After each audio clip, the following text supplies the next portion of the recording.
everyone. I'm Megan with the I Believe podcast. Hi, and my name is Vitote. I am a guest on today's episode. I am an Ayurvedic health counselor, and today we're going to talk about the role of sleep when our body is in healing and repair. Thank you so much for being here. I'm so excited for this topic because I feel like sleep and rest is something that we don't let ourselves do because we feel like, we're being lazy or we don't deserve it or, it's not productive. So I love this topic and I'm so happy you're here to help us with this. I'm very excited to be here as well. And it's one of my favorite topics to talk to people about because indeed, as you say, sometimes sleep feels so basic that it doesn't get the attention that it deserves, especially when we are in the process of recovery. So I'm really happy that today we're shining the light on that. Absolutely. So tell me, what is Ayurveda? Because I've never heard of this until we spoke. So Ayurveda is, some of your listeners might be familiar with yoga already. Yoga and Ayurveda are actually sister sciences. So Ayurveda originated people say about 5,000 years ago in what is India, in that area. And it is literally translated as the knowledge, the science of life. So whereas yoga helps us, calm down the noise in our minds so we can feel more peaceful, what Ayurveda does, it's sister science. It's like the medicinal sister. So Ayurveda helps us get to know our body and helps us take care of our body so that it can be as healthy as possible for as long as possible. So this is what Ayurveda does, and that's why I love it so much. That's so fascinating. So how did you get into it? How did you find it? Ayurveda came into my life back in 2018. I had just had my second baby and I was going through some health challenges and personal challenges myself. And then I discovered it through a podcast, actually, with a podcast that I still listen to today. And I kind of listened to all the episodes I could find because suddenly something clicked because it was like, it was making so much sense to me. A lot of Ayurveda is about living in accordance with the laws of nature, which we kind of over time become disconnected from. And so I found that connection there that I think I was lacking and unconsciously seeking. So right after I came across that podcast, I dove straight into Ayurveda studies. And back then, I was working in the field of European politics, so something really completely different. And several years of study. 2 years ago, I managed to make a complete career U-turn. And so now I am working with people as an Ayurvedic health counselor, which is so joyous for me. Oh, I bet. That's so great when you can make a career out of something that you're passionate about and you love. I mean, that's so rare and special. And I wish everybody could have that. Yeah, it's very special. If once you find that spark, then you should really follow it, because if you do, even if it's challenging in many ways and it means that you have to make many very uncomfortable decisions in your life, which can be, scary, but it's just really, really worth it. It's scary to try anything new, especially when it's not a known quantity of like, oh, I will do this and this is the outcome when you just jump in. But that's how I feel like we find the greatest things that are the most rewarding, is by just taking that leap of faith and going for it. So I'm excited that it worked out and you're here to talk to us today. So today we're talking about the role of sleep in the process of healing and why you should focus on sleep while you're dealing with any diagnosis, but ocular melanoma specifically. So tell us about that. In Ayurveda, we're working a lot with a person's lifestyle. So we are looking at how they are living their life, what they're doing every single day, what they're eating every single day, how they're sleeping every single day, and how they're spending the energy that they get from sleep and from food, in what ways they're spending it. Are they spending too little? Are they spending too much? And so on. So sleep is one of the main pillars of health and wellness in Ayurveda. So it's the pillar of health that everything else kind of stands on. So that's why when I start working with someone, that is going to be one of the first pieces that we're going to look at together. How is that person sleeping? And if they're not sleeping, even if they have whatever symptoms they might be experiencing, we will be circling back to the quality of their sleep. And in fact, now I think it's about it's thousands and thousands. I think 17,000 studies have been done on sleep in conventional medicine. So it is a subject of interest to science as well. And they've discovered that it's the single most effective thing that we can do every day to reset our brain and our body's health. So this is really an incredible thing to think about and to integrate into our mindset for everyone, but especially if we're dealing with a health challenge. Because if we're told by science, they're able to measure that, it's more important than eating right. If somebody is at a point in their life where they feel like their sleep is a mess, their diet is a mess, they have no energy, everything is going wrong. If they just focus on the sleep piece, that can really help to kind of get everything going, in the upward spiral again. As we said, it's something so basic, but it's something that is incredibly powerful for everyone, but especially if somebody's dealing with a health challenge. Science now says that there isn't a single biological function that doesn't benefit from good sleep, right? So even if we're faced with a scary diagnosis and we are anxious about it, thinking what is to be done by me? What can I do about it? You can start getting good night's sleep. That is going to be one of the best things that you can do for yourself and for your body's repair and healing. There is a great book by a PhD scientist called Matthew Walker. It's called Why We Sleep. I really recommend it to anyone who has disturbed sleep and who would like to explore this further. This is a really, really good resource. It's also written in a really user-friendly way, so it has a lot of science in it, but it's digestible. That would be a really good place to start digging if some of your readers are interested. Oh, I love that. Thank you. That's a great resource. I always love a book on anything, but especially something that can actually be helpful to us. That's awesome. Let's talk about the link between sleep and anxiety. How does that work? I haven't come across any modern science examining the link between the two. I'm sure that exists. I'm positive. There are 17,000 studies done on sleep. I'm sure some of them will be linked to anxiety. But from the Ayurvedic perspective, when we're speaking about an Ayurvedic perspective, this is a perspective that ancestors of humanity thousands and thousands of years ago noticed what happens in a human body, right? And what are the patterns that can be observed. And what they observed, so this is written in Ayurvedic texts, the more anxious a person will be, the more trouble their sleep is likely to be. So there's this link between the more anxiety you will feel, probably the worse you will sleep, right? And it goes the other way around makes as well. sense. If you are somebody who feels peaceful most of the time, you are more likely to have a good night's sleep. This is also an interesting link between the two for the listeners, because if you are at a point in your life where you're feeling very anxious, right? And you're finding that your sleep is very disturbed, you know that you only need to pick one thing. You can either focus on the anxiety piece or you can focus on the sleep piece. And as you work on one, the other will improve too. So how can you work on it? What are some examples of things people can do in their lives to, say someone has a diagnosis and they are struggling with this? Easier said than done. What can they do?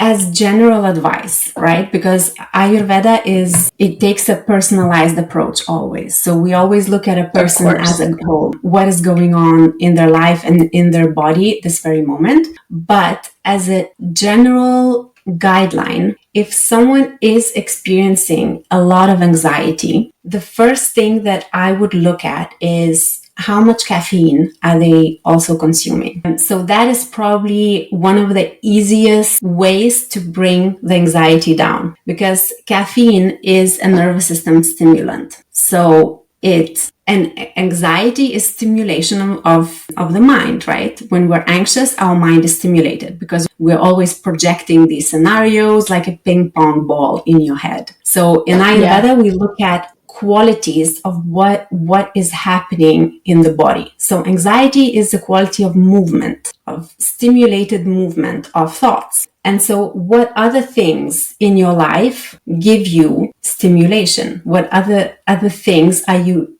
consuming during the day, for example, that have the same effect? Because like attracts like, yeah, and opposites create balance. This is like the law of nature in a way. Caffeine is probably the first where I would look, and it's incredible how many people consume way more caffeine than they're aware of. Caffeine is not only in coffee. Caffeine is also in dark chocolate. Caffeine is also in green tea, black tea, even decaf will have like 30% caffeine. Without being aware of it, it can really build up in our body. And then caffeine in an adult person has a 5-hour half-life. So it means to eliminate a caffeine that will be present in a coffee cup completely, we need 10 hours. A cup of coffee in the afternoon, by the time we need to go to bed, there's still this stimulation of the nervous system that is present in our body. There's still that stimulating effect. It's not about being guilty though. Some people handle caffeine better than others. It's usually people who have a bit more like body mass, they're more stable, they have a larger frame. Usually they will be less anxious. They will have less of this anxiety tendency. For some people, caffeine can be a medicine. But that being said, if we're experiencing anxiety, that is probably what is firing it up even more, not taking into account the outside, the circumstances. The second thing I would say, regardless of whether we're working with anxiety or with sleep, in both cases, having a regular schedule. A regular schedule for eating and sleeping is super helpful when it comes to sleep health, but also it helps to bring down anxiety. In Ayurveda, actually, when we treat anxiety and poor sleep, the remedies are very, very similar because we're actually treating the same root cause, which is too much movement, the quality of movement. So ideally, the bedtime would be 10 p.m. For good sleep hygiene, that is when our body, if we manage to sleep by 10 p.m., then that is when our body can benefit from the most deep sleep cycles, because our body goes through deep sleep and then REM sleep cycles, and then it's kind of this like wave like movement throughout the night. And we will see that the first 4 hours of the night, so from 10 p.m. to about 2 a.m., that is when we have the highest concentration of deep sleep. Then afterwards, the second part of the night, our sleep becomes lighter. So that's when we have more dreams, other processes take place. But it's in the deep sleep state that our body is best at repairing and regenerating. So that's incredibly important for anyone with health. It's important for everyone, but especially if we're dealing with health challenges. That would be the second piece that I would advise people. So checking how much coffee you're having throughout the day doesn't mean,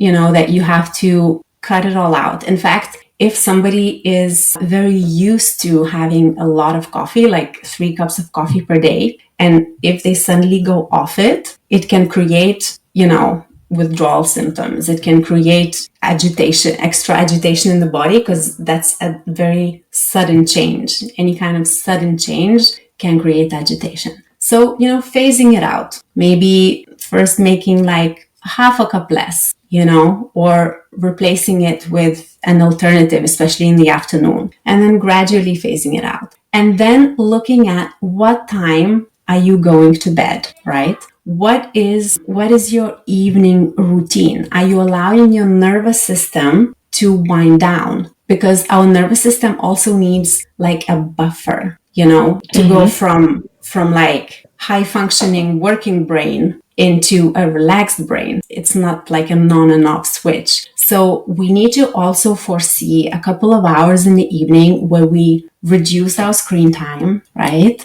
Where we do something relaxing, whatever that can be different for everyone. Everyone will relate to different practices, but things like taking a bath, reading a book, going for a walk, hopefully not doing some kind of intense activity. So either physical intense workout right before bed, or like anything that is intellectually intense or emotionally intense, thinking of your evening, like a couple of hours before your bedtime, as like this buffer zone for your nervous system, and seeing what practices resonate with you. What do you enjoy doing that brings you the feeling of peace? Definitely looking at screen use in the evening, because we know already also that there are studies that blue light exposure to blue light, it kind of messes up with our hormones, especially melatonin. There are ways that you can make your phone less attractive. There's a setting that makes it all dark and unattractive to look at in the evening, especially in the winter. Now we use our lights less. The lights that you have in the house after dark, that they're nervous system friendly. For people who really are struggling with insomnia, I would really recommend also looking like you can film your light with your phone through your camera and see in the recording if it flickers. Sometimes we won't be able to notice that with a naked eye, but our nervous system notices it. So if you have flickering lights in your rooms where you spend your evenings, that's something you could look at. There are special light bulbs that you can get as well that are more nervous system friendly. So that's fascinating. So if you look at your light through your phone and it flickers, what kind of lights are those? Are those like the kind of like the new energy saving ones, or they're probably the more likely ones to flicker? So fluorescent lights, I'm not an expert in lights, but definitely if they flicker, they will agitate our nervous system in a way that we can't perceive. Some people, it might be fine. Like for people who in general are sensitive, so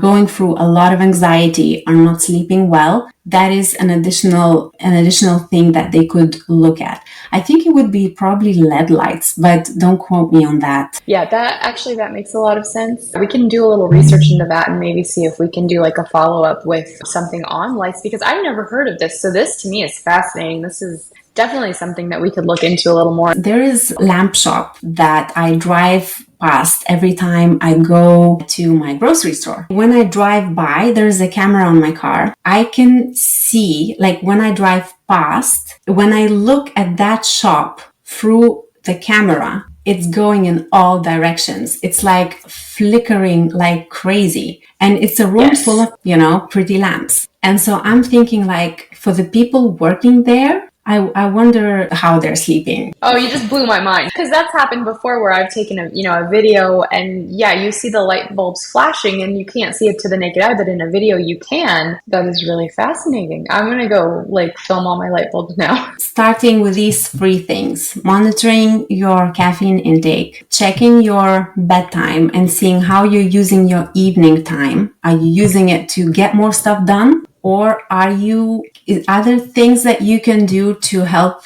yourself wind down? Then checking your blue light exposure and light bulb exposure. I mean, we have evolved over millennia. We were living in tune with natural rhythms. And so what happens when the sun goes down? Our body technically should not be exposed to light or any bright light. That, in general, helpful for our health. It's going to be helpful for sleep. It's going to be helpful overall, because this is how our bodies evolved. And the same goes for digestion. Our digestion also follows the rhythm of the sun. We can digest the most. Our digestion is strongest at lunch when the sun is highest in the sky. If we consume the most of our food at lunch, that's when we digest it the most. And often what happens nowadays is that people would have lunch on the go, having a snack or something, and then have a big meal at dinner, which can also sometimes disrupt sleep,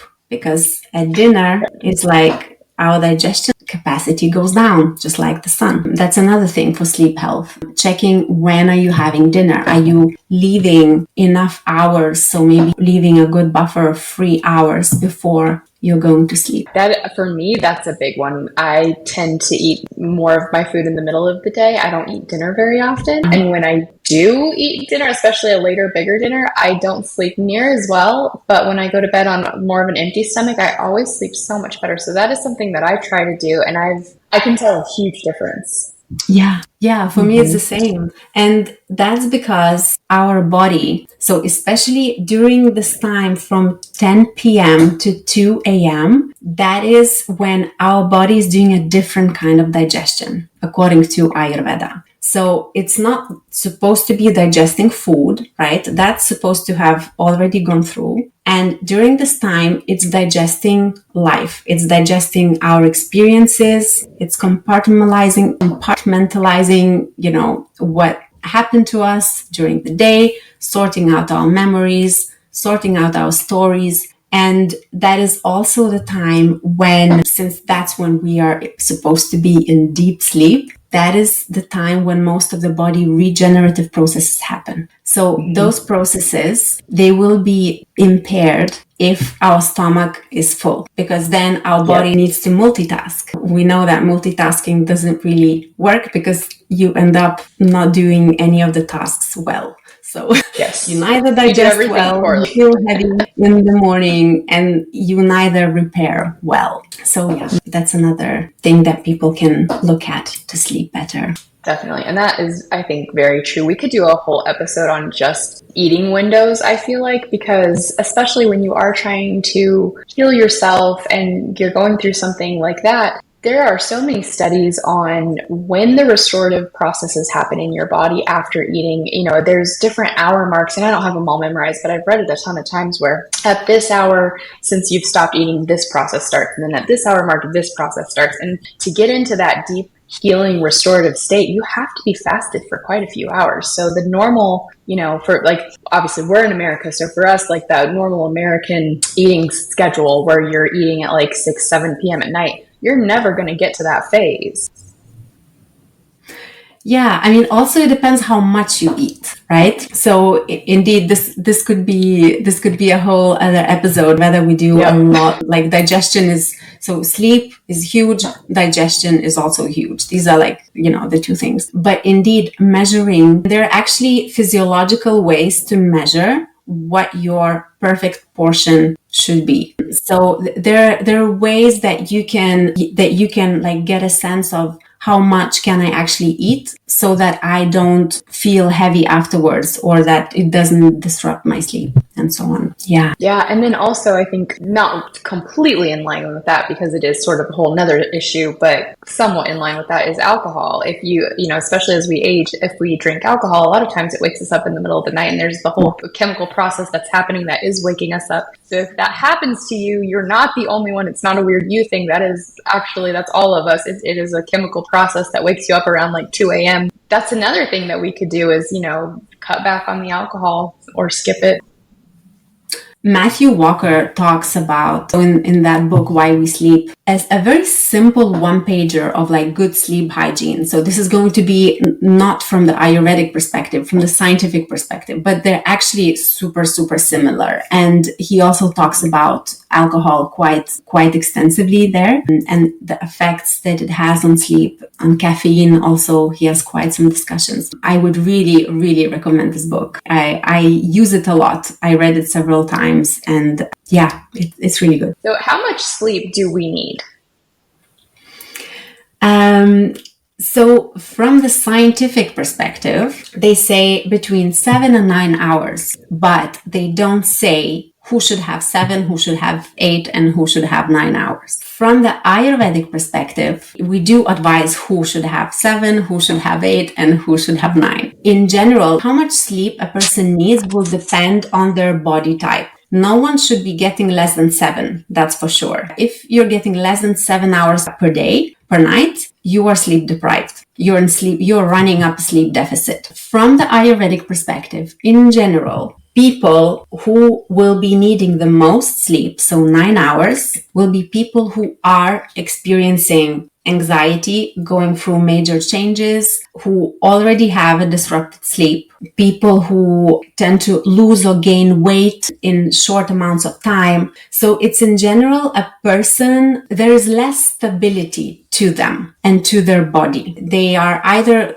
going through circumstances that are destabilizing them, or their body is going through or their body is depleted. So somebody who has experienced burnout and now they have like chronic fatigue or depletion and so on. So these are the types of people who would be the types of adults, because we're talking about adults here, who would be recommended to have the most sleep. As a general rule, if we're in recovery of health, we can have more, and we should have even more than 9 hours if we are feeling compelled to. People who can do with 7 hours of sleep would be typically the kind of person that I discussed when we were talking about coffee. People who will have like a larger frame, heavier weight, and in general for them, it's really difficult to get going in the morning. So they have this tendency to oversleep, and they love lounging. They are like less inclined towards physical activity. So there we see that we're trying to bring in opposites to create balance, right? So when somebody has more of this heavy quality in the mind and the body, we can have them on 7 hours of sleep. That's fine. But, if you aim for like 8 or 9, that's already, and it's probably much better than the majority of the population. Just as some extra motivation for people to take this really seriously, now there is science that shows, so for example, they did this experiment where they had people on 6 hours of sleep per night for 1 week in a lab, and they tested their genetic expression. So the genetic code, they noticed, starts to change after 1 week of getting just 6 hours of sleep. So that's crazy. The certain segments of the DNA molecule, we have like very long strands, and only certain segments will be activated and expressed at certain times. And so they found that after only 1 week of having somebody on 6 hours of sleep, the segments that were in relation to chronic inflammation, the part of the DNA molecule that starts to give orders to our cells, the ones that increase are the ones that we don't want happening in our body. And so the ones that were related to good metabolism and good immunity start to be expressed less. So that is very important to realize that, when we are lacking sleep, our immunity is directly affected pretty fast. Like after 1 week, you can actually measure that in terms of, genetic expression and the activity of our immune cells. So I think that's really important to illustrate that, it's a serious topic, very basic, but so important. Yeah, that is crazy. Yeah. It's fascinating. Everything is all our bodies, and, we're trying to find this harmonious balance, but I think so many people just kind of get sucked into their day-to-day grind, and they forget to check in with their body and see how are they feeling. And, like one of the things that I try to do is I try to drink a lot of water in the earlier part of the day so that I'm not thirsty and drinking a lot before bedtime. So that's a conscious thing I do, but I haven't always done that. And there are days that I'm busy and I don't drink a lot. And then I realize I'm thirsty in the evening and I drink a ton of water, and then I'm up half the night. So, even something like that, just listening to your body cues, knowing when you're thirsty, drinking early in the day, all of the things that we can do that if we just took the time to check in with our body and listen, we could probably be a lot better at just picking up our own cues.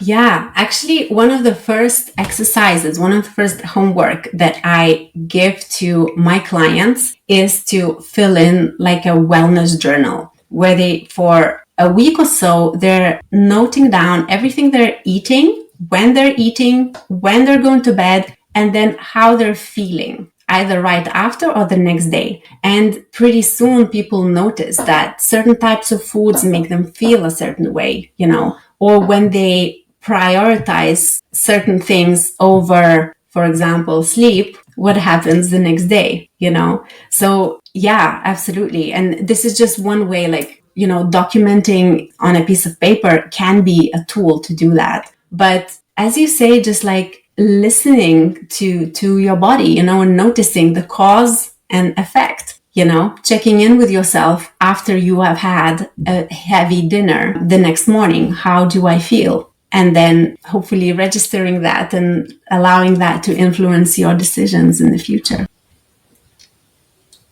Yeah, absolutely. And I always wake up puffy like a marshmallow, and I can feel it before I get out of bed. I open my eyes and I can feel that heaviness in my eyelid, and I know, oh, why did I do that? Well, thank you so much for being on and talking to us. That was actually super informative, and I feel like I got a lot out of it. I can't wait to check out that book. And where can we find you if we want to check out your stuff? Sure. So the best place to find me is probably my website, which is spelled leanonayuveda.com. And there you can read a bit more about my story and about the program that I have.